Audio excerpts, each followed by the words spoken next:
Masih di jelang debat terakhir Pilpres 2024 bersama saya Friska Clarissa. Kita lihat dulu bagaimana persiapan terkini di Jakarta Convention Center jelang debat pamungkas yang akan diikuti para calon presiden. Ini para pendukung dari masing-masing pasangan calon sudah ramai, padahal ini masih sekitar 2 jam lebih lagi menuju debat. Dan kalau kita lihat memang yel-yel sudah terus disuarakan oleh masing-masing para pendukung paslon. Padahal sekarang itu situasinya masih sterilisasi di area Jakarta Convention Center. Dan tadi juga seperti laporan jurnalis Kompas TV di berbagai titik bahwa masing-masing capres-cawapres akan pergi bersama-sama menuju ke JCC dari lokasi yang ditentukan. Baik itu Anies Baswedan, Mohaimin Iskandar, Prabowo Subianto, Gibran Rakabuming Raka, dan juga Ganjar Pranowo, Mahfud MD. Dan kita masih lanjutkan dialog strategi para tim ses. Memaparkan apa saja yang disiapkan oleh para calon presiden. Masih bersama kami Maman Imanul Haq, juru bicara Timnas Anies Mohaimin. Ada juga Rahayu Saraswati, juru bicara Tim Kampanye Nasional Prabowo Gibran. Dan Sunarsih, Dewan Pakar Tim Pemenangan Nasional Ganjar Mahfud. Menyambung pertanyaan saya sebelum jeda tadi.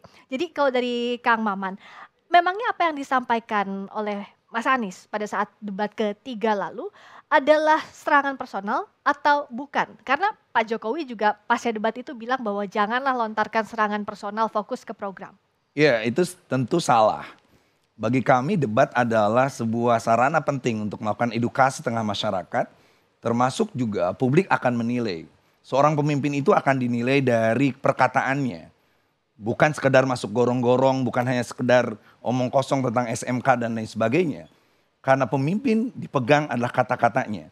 Yang kedua, kalau ada yang mengatakan bahwa Mas Anies itu adalah kasar, dari performanya Mas Anies itu justru pemimpin yang tidak pernah melakukan kekerasan apapun. Dia tegas. Dan yang disodorkan adalah data dan fakta. Dan yang ketiga yang terpenting adalah yang kita kritisi itu kebijakan, bukan personal.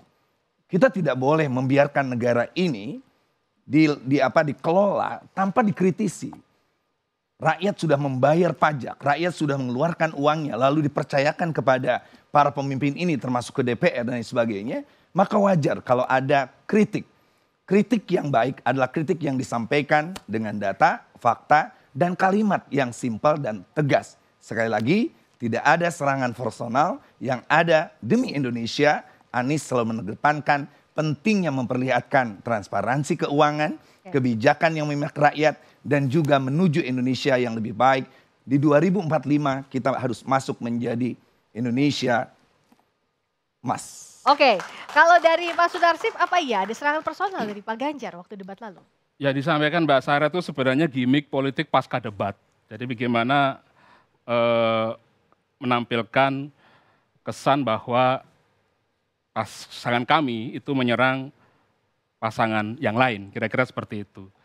Tapi yang sebenarnya disampaikan oleh Pak Ganjar maupun Pak Mahfud selama debat, Anda bisa perhatikan seluruh yang disampaikan itu adalah sebenarnya yang ada di dalam isi hati dan pengalaman masing-masing beliau, termasuk juga yang ada di dalam program-program dan visi misi yang sudah disiapkan oleh Pak Ganjar dan Pak Mahfud di dalam itu.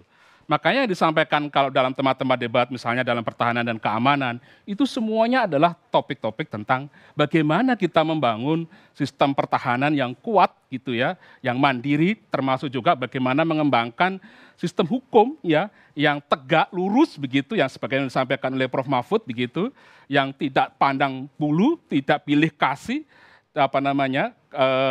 menjamin kepastian hukum dan juga perlindungan hukum kepada seluruh masyarakat. Jadi semua yang disampaikan oleh Pak Ganjar, Prof. Mahfud, termasuk juga yang disampaikan oleh para tim juru bicara seperti kami itu biasanya tim juru bicara itu lebih banyak menjelaskan teknokrasinya, karena biasanya yang namanya capres pasti yang dibicarakan adalah substansi, menerangkan bagaimana program utama beliau, detailnya ada di kami. Dan itulah semua yang kita jelaskan kepada masyarakat, baik melalui debat mau debat cawapres, termasuk juga penjelasan-penjelasan dari tim yang relawan yang menyiapkan berbagai program dan strategi kebijakan yang akan diusung nanti dalam 5 tahun ke depan. Oke. Kira-kira seperti itu. Oke, dan apakah tepuk tangan dulu boleh untuk Pak Sunarsi tadi?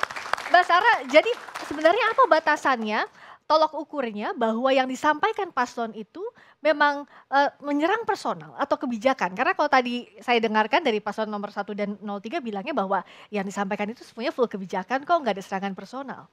Ya kalau misalkan tidak ada serangan personal, kenapa soal tanah selalu diangkat? Masyarakat saya rasa sudah sangat pintar dan bijak, mereka bisa menilai sendiri. Kalau memang itu ada hal-hal yang perlu untuk dipertanyakan kepada Pak Prabowo sebagai Menteri Pertahanan, ya itu bisa ditanyakan kepada beliau.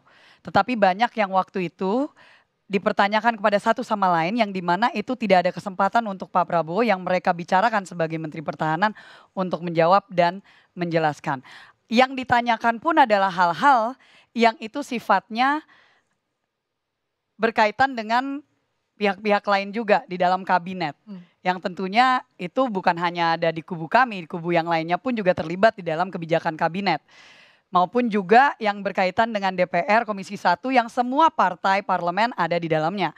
Jadi saya rasa itu yang dimaksud bahwa banyak hal yang berkaitan dengan kebijakan yang itu dibuat seolah-olah itu semuanya hanya ada di pihak Kementerian Pertahanan. Jadi itu yang mungkin perlu diluruskan. Oke, kalau Pak Sunarsip gimana tanggapin itu? Pak Ganjar tidak pernah menanyakan soal apa yang di personal Pak Prabowo, soal tanah, soal yang lain, nggak pernah. Fokusnya adalah apa yang dikritisi oleh Pak Ganjar terkait dengan policy beliau di bidang pertahanan. Misalnya seperti itu. Apa yang disampaikan oleh Prof. Mahfud terkait dengan masalah reforma agraria. Misalnya seperti itu. Semua substansi, semua yang disampaikan oleh Capres dan Cawapres kami, itu sebenarnya yang menjadi concern dari atau harapan ekspektasi masyarakat terkait dengan apa yang ditawarkan oleh Pak Ganjar dan Prof. Mahfud. Jadi itu Pak Ganjar selalu bilang kemana-mana, ya kami fokus kepada kesejahteraan rakyat, fokus bagaimana menyiapkan memastikan harga-harga pangan, harga-harga kebutuhan pokok itu selalu murah, dan fokus kepada bagaimana menyiapkan generasi ke depan, terutama nanti terkait dengan tema debat kita kali ini ya, itu menyiapkan sumber daya manusia yang berkualitas. Makanya kita punya program yang kita menjadi andalan kita sehari ini adalah 1 keluarga miskin, 1 sarjana. Itu salah satu contoh yang kita akan dorong selama itu. Dan selalu itu yang disampaikan, tidak pernah menyinggung aspek-aspek yang sifatnya pribadi. Saya tidak tahu dengan paslon yang lain, tapi selalu itu yang disampaikan oleh Pak Ganjar ketika bicara di dalam debat, termasuk juga Prof. Mahfud. Bahkan kalau di Prof. Mahfud, gimmick-gimmick itu selalu muncul dari paslon yang lain. Prof. Mahfud nggak pernah mengeluarkan gimmick apapun dalam debat dia yang sudah dilakukan 2 kali itu. Oke, kalau soal tanah kan disinggung juga sama Pak Anies waktu itu. Ya, seorang pejabat publik, apalagi calon presiden, memang harus dipertanyakan termasuk kekayaan yang dimiliki. Dari mana dia memiliki itu? Dalam konsep kenegaraan atau agama pun etika agama itu sulit tanya. Kalau Anda memiliki kekayaan, dari mana? Untuk apa? Nah ini yang penting dikatakan. Jadi tinggal dijawab saja. Oke, saya punya tanah seanu dan sebagainya. Apalagi Pak Prabowo itu punya darah orang tua atau kakeknya juga, buyutnya Mbak Sarah ini, seorang yang sangat paham tentang pentingnya koperasi. Maka ketika orang ingin ini koperasi, pertanyaan masa sih orang tuanya, leluhurnya seneng koperasi tapi kok anaknya yang mau jadi calon presiden itu justru menguasai lahan begitu banyak. Jadi sekali lagi yang kita pertanyakan bukan soal personal. Berapapun Anda kekayaan Anda miliki selama itu bisa jelas nggak masalah. Tetapi ketika seorang pejabat dia harus bertanya. Dan kami pertanyakan itu adalah soal transparansinya. Ini yang penting bagi kami. Tidak ada pikiran bagi Anies, bagi terus Muhaimin untuk menyerang personal. Ini debat yang akan memunculkan seorang jadi pemimpin bagi ratusan juta penduduk Indonesia. Oke, karena tadi disinggung juga soal Pak Prabowo, saya akan kasih kesempatan Mbak Sarah, tapi sebentar dulu. Sebelumnya kita akan lihat bagaimana perkembangan terkini di Jakarta Convention Center.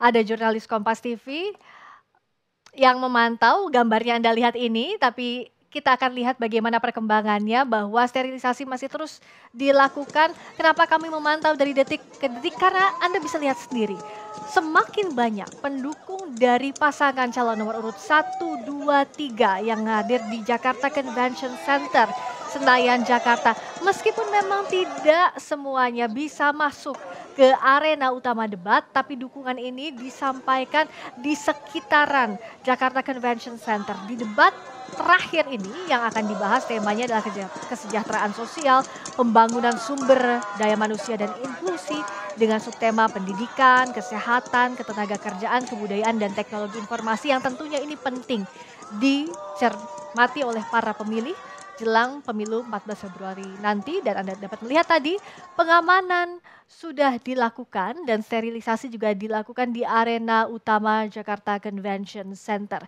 Sebelum kita masuk ke topik debat malam hari ini, saya beri kesempatan Mbak Sarah dulu untuk menjawab tadi yang disinggung oleh Kang Maman. Mempertanyakan tidak masalah, tetapi tentunya ada porsinya. Dan tadi yang diangkat mau dibilang itu nggak personal, padahal sampai dirunut sampai ke Eyang Kakung, Eyang Yud segala yang ya itu kan ke personal juga sebenarnya. Kalau misalkan mau mempertanyakan ya itu juga sebenarnya sudah dijelaskan. Sudah dijelaskan dan sudah dijawab bahwa itu bukan milik pribadi seolah-olah dia. Ini adalah milik negara yang kapanpun mau diambil balik oleh negara nggak masalah. Ini sama seperti perusahaan yang punya hak untuk mengelola tanah tersebut untuk menjadi pulp and paper, untuk menjadi kelapa sawit, untuk menjadi pohon aren, untuk menjadi biofuel, untuk menjadi hal-hal yang lain. Ini sama. Itu ada haknya untuk bisa mengelola dan itu pun juga untuk membiayai kebutuhan banyak orang, itu memberikan lapangan pekerjaan. Kalau misalkan tidak boleh perusahaan swasta memiliki sebesar itu untuk dikelola, ya kembali lagi negara kita pun juga sebenarnya kan kita butuh gotong royong, pentahelix. Kita membuka untuk swasta punya kemampuan untuk bisa membantu berkontribusi kepada negara. Pak Prabowo simply dengan kemampuan beliau diberikan wewenang oleh negara untuk mengelola tanah tersebut. Itu udah dijelaskan. Jadi kalau itu diungkit-ungkit lagi, bukan hanya sekali, tapi di 2 debat sebelumnya, seolah-olah tidak ada penjelasan di luar dari forum debat, itu kan jadi pertanyaan, ada apa? Apalagi nih tadi mohon maaf nih Kang, angkat juga sampai ke Eyang Yud, kembali lagi gimana itu nggak personal?